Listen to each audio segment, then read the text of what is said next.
हर आदमी बिहार में बिहार की गरीबी बदहाली के लिए आंकड़ों का हवाला देता है।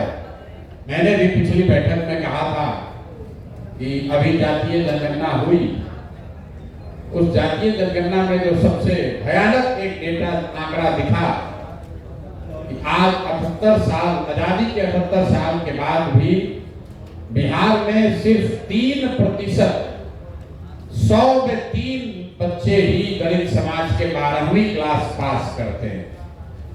मतलब 100 में 97 आदमी 12वीं क्लास भी नहीं पढ़ रहा है। ये 78 साल के विकास के सारे आपके प्रयास के बावजूद के बाद की ये स्थिति है। सामाजिक न्याय के नाम पर, बाबा साहब के नाम पर आप भी जागृत हैं, आप भी समाज के लिए कुछ कर रहे हैं, लेकिन आपके हमारे यहाँ अन्य दलों के विचारकों के, सुधारकों के, नेताओं के प्रयास के बाद भी 100 में 3 ही बच्चा 12वीं क्लास पढ़ रहा है। तो अगर आप 12वीं पास नहीं करेंगे तो आपको आरक्षण का लाभ मिलेगा कैसे? इसलिए जब इस बात को हम लोगों ने देखा, समझा, तो तय किया कि जो बाबा साहब ने बात बताई है उसमें अपने संदेश में सबसे पहले उन्होंने संगठित होने की बात नहीं कही, उन्होंने संघर्ष की बात नहीं कही। सबसे पहले उन्होंने कहा शिक्षित बनो, क्योंकि बिना शिक्षित हुए अगर आप संगठित भी हो जाएंगे तो भी आपको लाभ नहीं मिलेगा। और ये मैं नहीं कह रहा हूं, ये आंकड़े बता रहे हैं, क्योंकि ये संगठित तो बहुत बार आप हुए। जो उन्होंने तीसरी बात कही, संघर्ष करो, संघर्ष तो आप में से कई लोगों ने, कई महानुभावों ने किया, लेकिन जब तक शिक्षित होकर, संगठित होकर संघर्ष नहीं कीजिएगा तब तक उसका लाभ नहीं मिलेगा।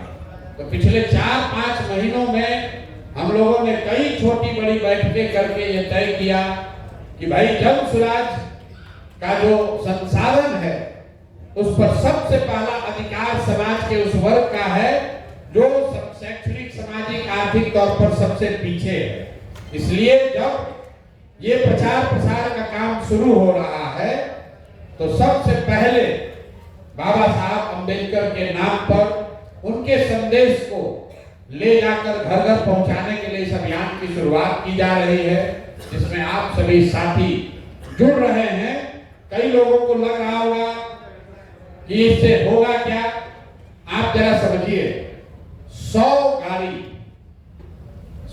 गाड़ी जो आपको दी जा रही है, अभी शायद 150 गाड़ी दे रहे हैं, अगर 100 गाड़ी भी आप समुचित तौर पर उसका उपयोग करें, एक गाड़ी पर 4 लोग दिन में अपना सब काम करने के बाद भी 3 गांव में, 3 दलित टोलों में अगर जाकर बैठक करते हैं और बाबा साहब के इस संदेश को पहुंचाते हैं, वहां पर रहने वाले परिवारजनों को, अपने बच्चों को पढ़ाने के प्रति सजग करते हैं, उनको ये बताते हैं कि अगर आप अगली बार वोट नाली गली 4 किलो अनाज, मुर्गा भात और दारू के बजाय जन सुराज के दलित बंधु योजना के लिए दोगे, जिसमें आपके बच्चों के लिए 10वीं क्लास के बाद 2000 रुपया का वजीफा मिलेगा, जिसमें आपको घर बनाने के लिए 3 बरस के अंदर हर हालत में 3 डिसमिल जमीन मिलेगी, जिसमें सरकारी और गरबजरुआ खास की जमीन के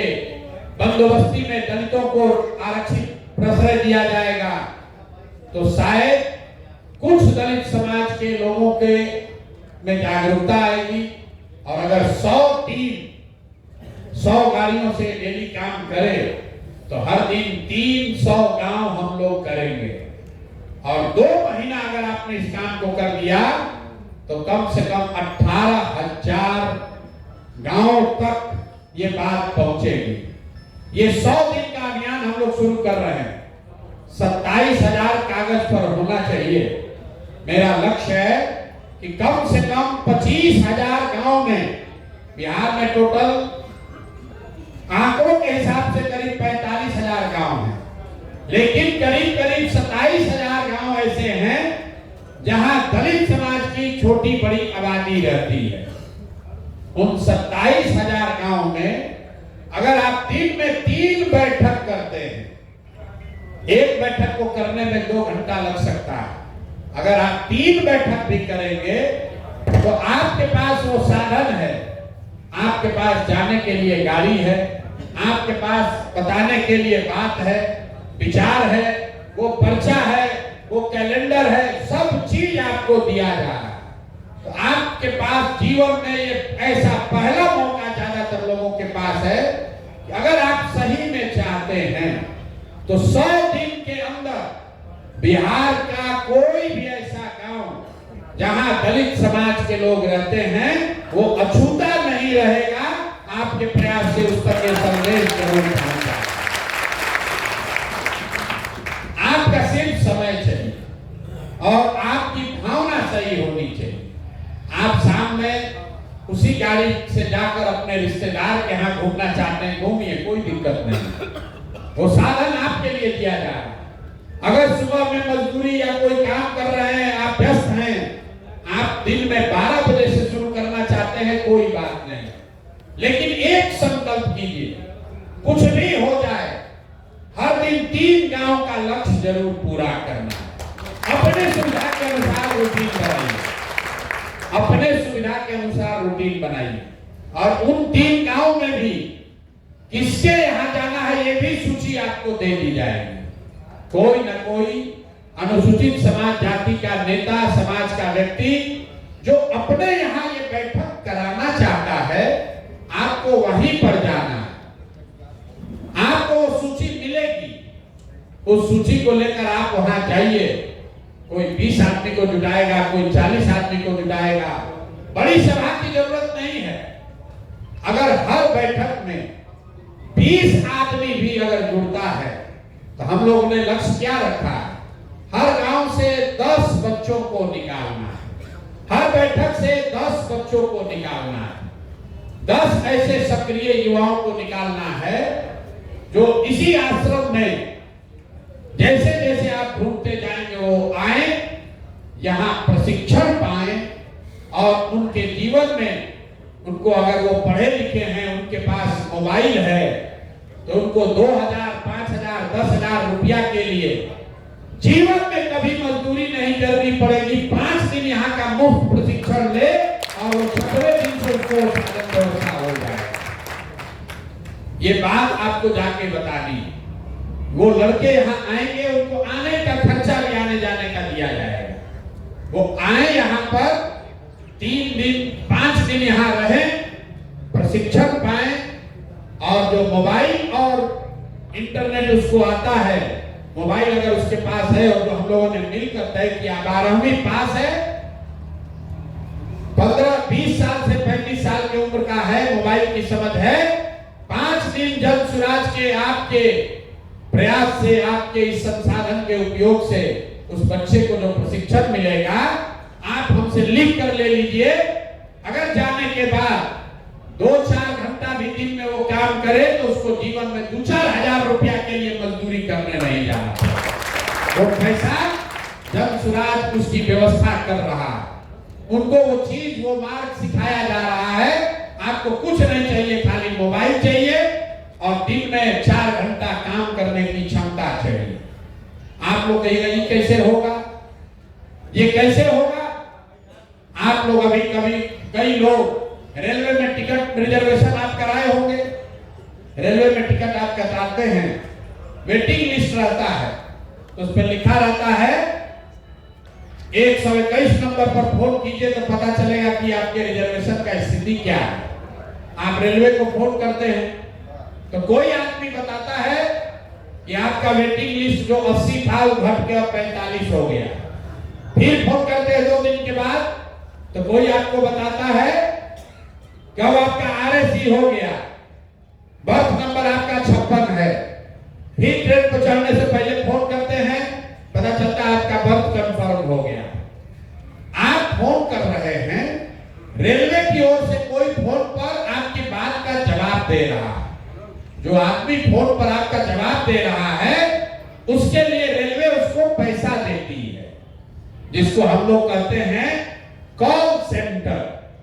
हजारों लोग वो खेती नहीं करते हैं, वो दुकान नहीं चलाते हैं, वो कपड़ा साड़ी नहीं बेचते हैं, वो सब्जी नहीं उगाते हैं, वो फोन पर जो बात पूछी जा रही है उसका जवाब देते हैं। तो जो हम लोग यहाँ सिखा रहे हैं कि आप अपने बच्चों को भेजिए और हम आप उसको फोन पर जवाब देना, बात करना सिखाएंगे, ताकि जिस कंपनी को भी डेटा कलेक्ट करना है वो बिजनेस आपको घर बैठे मिले। अपने घर में बैठ के 3 घंटा अगर आप फोन करते हैं, 20 को फोन कर लिए, डेली 20 फोन अगर आपने कर लिया तो 2,500-3 हजार रुपया महीना आपके घर बैठे आपके अकाउंट में आता रहेगा। तो जब अभी आप जा रहे हैं तो 2-3 गो संकल्प लीजिए, बिहार सुधारेंगे, समाज सुधार देंगे, बाबा साहब के मूल्यों को स्थापित कर देंगे। सब बात तो है, ये तो नारा लगा रहे हैं आप वर्षों से, उससे बात नहीं बनेगी। धरातल पर आपको गाड़ी साधन मिला है, 3 गांव में डेली जरूर जाना है, अपने सुविधा के अनुसार जाना है। उन गांव में जो व्यक्ति ये बैठक करा रहा है उस बैठक में जाना है और वहां एकत्रित सारे लोगों को जो ये 5 बिंदु हैं, बाबा साहब का संदेश है, ये सिखाना है, उसको याद रहे। इसके लिए उसके घर में कैलेंडर लगा देना है और उस सभा में बैठे, उस सभा में सुनने वाले हर उस युवा को जो 20 से 40 साल का उम्र का है, 12वीं पास कर लिया है, मोबाइल उसके पास है, उसको यहाँ भेजने का प्रयास करना है। 9वीं भेजे तो उसका नाम नंबर नोट करना है, जिसको हम लोग कह रहे हैं इसको अम्बेडकर वाहिनी बनाएंगे, ताकि यही 50,000 लोग जब 14 अप्रैल को हम लोग जुटे तो ये 50,000 नवयुवक जो आपके द्वारा चुनकर समाज से खोज कर निकाले जाएंगे, यही लोग 2 करोड़ अनुसूचित जाति समाज के स्थिति को सुधारने के का नेतृत्व करेंगे, उसके वाहक बनेंगे। बाबा साहब के सिद्धांत पर ही लोग वोट करें, इस बात का की जिम्मेवारी लेंगे, इसीलिए उनका नाम अम्बेडकर वाहिनी रखा गया। और जो अम्बेडकर वाहिनी अगर चाहे तो जो मैंने आपको बताया, अगर वो चाहे तो अभी से लेकर अगले 3 महीना में कभी भी आकर साथ में ये डिजिटल का ट्रेनिंग प्रशिक्षण लेकर अपने लिए 2-4-5 हजार रुपया, 10 हजार रुपया कमाने की व्यवस्था भी कर लेगा। ये नई बात आपको बता रहे हैं, पिछली बार ये व्यवस्था नहीं थी, लेकिन अब ये व्यवस्था बन गई है। बच्चे आकर ये प्रशिक्षण ले रहे हैं। तो जब आप गांव में जा रहे हैं तो निश्चित तौर पर बच्चों को ये बताइए, उसका 2 फायदा है। एक तो जिसको आप वाहिनी बना रहे हैं उसके जीवन में कुछ आर्थिक सुधार हो, उसके लिए आप उसका माध्यम बनेगा। जीवन भर वो आदमी आपको याद रखेगा कि आपने उसको प्रशिक्षण दिलवाया जिससे 2-4-5 हजार रुपया वो कमा रहा। दूसरी बात, जो वैचारिक चीज आप उसको बताएंगे, जो विचार उसके द्वारा समाज में आप स्थापित करेंगे, उससे उसको और उसके परिवारजनों को, उसके पड़ोसियों को, उसके टोला वालों को ये पता चलेगा कि जो बाबा साहब ने वोट का अधिकार दिया है, यही वो चाबी है जिससे आगे का रास्ता खुलेगा, दूसरा कोई रास्ता नहीं है। जब तक इस चाबी का इस्तेमाल करना लोग नहीं सीखेंगे, तब तक गरीबी बदहाली दूर नहीं हो सकती है। वोट की कीमत को लोगों को समझाना। बिहार में ज्यादातर लोग, खासकर दलित समाज के लोग, आपको अपने वोट के कीमत का अंदाजा नहीं है। आप कहते हैं वोट का बहुत मूल्य है, लेकिन वोट का कितना मूल्य है किसी को नहीं पता। वोट का कितना मूल्य है ये किसी को पता ही नहीं। लोग गांव में जाकर पूछिए, गांव में जाकर पूछते हैं आप, हम लोग कहता है अरे तो हमारा गरीब आदमी के वोट से क्या होगा, सब लोग देगा तब न होगा, एक हमारा वोट से क्या होगा। लोगों को बताइए कि एक वोट देकर आपने अगर मोदी को प्रधानमंत्री बनाया, आपके एक वोट से मोदी जी हर साल 45 लाख करोड़ रुपया के तिजोरी के मालिक है। कितना? 45 लाख नहीं, 45 लाख करोड़। हो, एक वोट देकर जिसको आप बिहार का राजा मुख्यमंत्री बनाते हैं, वो आदमी हर साल 2.5 लाख करोड़ रुपया के तिजोरी का मालिक है। बिहार का बजट कितना है? 2.5 लाख करोड़। उस पैसे के तिजोरी का चाबी है आपका वोट, और उतना बड़ा तिजोरी का चाबी आप नाली गली पर दे दिए। आपने 5 किलो अनाज पर दे दिया, आपने मुर्गा भात खा के दे दिया, आपने किसी की बात सुनकर दे दी। तो 100 रुपया का चीज 1 रुपया में बेचिएगा तो नुकसान तो होगा ही होगा। नुकसान किसका होगा? आप और हम नेता को गाली दे रहे हैं। आप हमको बताइए, यहां पर अगर 100 रुपया का चीज, 100 रुपया का मुर्गा कोई 10 रुपया में बेचने लगे तो कोई ना कोई खरीदेगा ही। तो बेचने वाले का गलती है कि खरीदने वाले का गलती है? तो भाई बेच आप रहे हैं तो नेता को गाली क्यों दे रहे हैं? अगर आप 100 रुपया का चीज 1 रुपया में बेचेंगे तो चाहे लालू जी खरीदे, नीतीश जी खरीदे, मोदी खरीदे कि प्रशांत किशोर खरीदे, नुकसान आपका ही होगा। आपके बच्चे रोड पर रहेंगे, और जो 100 का चीज 1 में खरीद कर गया वो 99 रुपया प्रॉफिट कमाएगा और उसका बच्चा हेलीकॉप्टर पर चलेगा। तो वोट की कीमत को बताना जरूरी है। इस संदेश को लेकर जाइए। आज तक हम भी बहुत दिनों से यही प्रचार प्रसार के क्षेत्र में हैं। किसी भी राज्य में, किसी भी दल ने, मैं अपनी बात नहीं कह रहा, किसी भी दल ने आज तक दलित समाज के लिए इतना बड़ा अभियान 20 करोड़ रुपया लगाकर 3 महीने तक हर वो व्यक्ति जो अपने समाज के लिए कुछ करना चाहता है, आपको मोटरसाइकिल नहीं दे रहे, आपको साइकिल नहीं दे रहे, पैदल चलने के लिए नहीं कह रहे, आपको बाइक गाड़ी पर बैठा कर कह रहे हैं गाड़ी पर बैठिए, मोहल्ले में टोले में जाइए और वहां पर लोगों को जगाइए। और अगर अभी भी नहीं करोगे भाई, अभी भी नहीं करोगे तो एक बार कम से कम बाबा साहब के नाम पर नारा लगाना बंद करो। खाली नारा लगाने से नहीं होगा। अगर अपने समाज के लिए 5 घंटा नहीं निकाल सकते हैं, और जीवन भर नहीं, सिर्फ अगले 3 महीने के लिए, तो ये कहने से कि देखिए प्रशांत किशोर कितना बड़ा महापुरुष है, 2 साल से पैदल चल रहा है। अरे भाई हम पैदल चल रहे तो आप 3 वर्ष गाड़ी से, 3 महीना गाड़ी से तो चलिए, गाड़ी से चलिए, और बेकार में समय जाया मत कीजिए। मार्च, अप्रैल, मई 3 महीना अगर आपने मेहनत कर दिया, 100 दिन में कोई बिहार का दलित टोला नहीं छूटेगा। आपके माध्यम से हर दलित टोले तक ये बात पहुंचेगी, और उसमें अगर 100 में 10 आदमी भी बात मान गया तो अंदाजा लगाइए, 2 करोड़ से ज्यादा दलितों की आबादी है। अगर 100 में 10 आदमी भी मान गया तो 20 लाख लोगों के जिंदगी पर, उनके विचार पर, उनके जीवन पर आपके प्रयास का असर पड़ेगा। उनके जीवन में सकारात्मकता आएगी, बेहतरी आएगी, उसका श्रेय, उसके वाहक आप बनेंगे। मेरा विश्वास है कि आप सभी साथी इस अवसर का लाभ उठाएंगे, इसका उपयोग करेंगे अपने लिए, अपने साथियों के लिए, अपने समाज के लिए, और सबसे बढ़कर बिहार के लिए। जब बिहार सुधरेगा, उसमें आपका समाज सुधरेगा, तभी बाबा साहब के संदेश के, उनके विचारों के आधार पर नारा लगाने के सही हकदार आप और हम बनेंगे।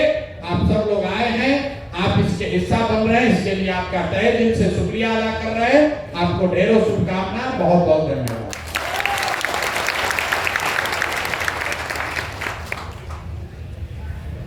जैसा कि इस कार्यशाला और प्रसाद जी की बातों से ज्ञात था कि आज अम्बेडकर संवाद की औपचारिक रूप से घोषणा हो चुकी है, उसमें प्रसाद जी से